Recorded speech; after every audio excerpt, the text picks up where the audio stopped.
look back over more than 70 years, I'm reminded of an old saying that the more things change, the less they do. I grew up in Zimbabwe, or Rhodesia as it then was, with a deep love of Africa's wildlife, but soon after leaving university, I began to realize that habitat destruction, degradation of land, was the greatest long-term danger to wildlife and also to humans. Now, as was mentioned introducing me, I've worn many hats: researcher, farmer, soldier, politician, international consultant. But no matter what hat I was wearing on any given day, it was always the same problem. Poor land leads to droughts, floods, poor people, social breakdown, abuse of women and children, genocide, cultural genocide, eventually wars, the downfall of civilizations, and more than 20 have failed. And now the threat is global. Today, humanity faces two enormous threats: global desertification and climate change. Never in history have we faced a more grave situation. With agriculture producing way more eroding soil than food and creating the great deserts, it is causing climate change, frankly, probably as much, if not more, than fossil fuels. Now, what is most blamed worldwide is, as you know, fossil fuels and livestock for producing methane and causing land degradation, climate change. As the global situation worsens over the years, I've noticed, as probably have you, that every 10 years, roughly, we have a Johannesburg or Rio-type major international conference. At that, the world's scientists bemoan the worsening situation, we allocate millions more dollars, make great resolutions, and we proceed with exactly the same failed technologies that are not solving the problem. And this year, it will be repeated, and I guarantee with the same results at Rio +20 in Brazil.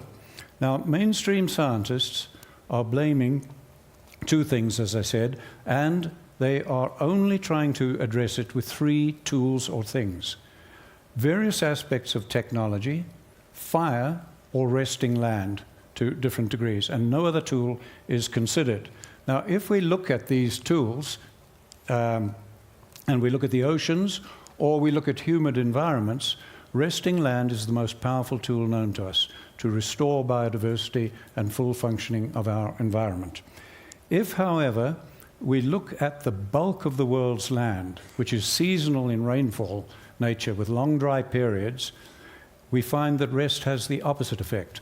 This is a long-rested piece of land managed by the National Park Service of the United States, over 70 years of rest, and has had hundreds of thousands of dollars spent on technologies to try to stop soil erosion. That desertification is as bad as anything in Africa or China, and this is generally not known. Now, about 20% of the world only is under croplands. About 80% of the world's land is under grazing, livestock, other non-agricultural, non-crop production. Okay, and if we look at the most problematic region of the world, right across Africa to Pakistan, where we have the most violence and everything, only 1 to 5% of the land is cropland. All the rest is land that can only support humans with wildlife and so on. Now, these seasonal rainfall environments are the environments from which millions and millions of large herbivores and their pack-hunting predators came. And they, over the millennia, maintained the soil because annually billions of tons of vegetation grow and die every single year.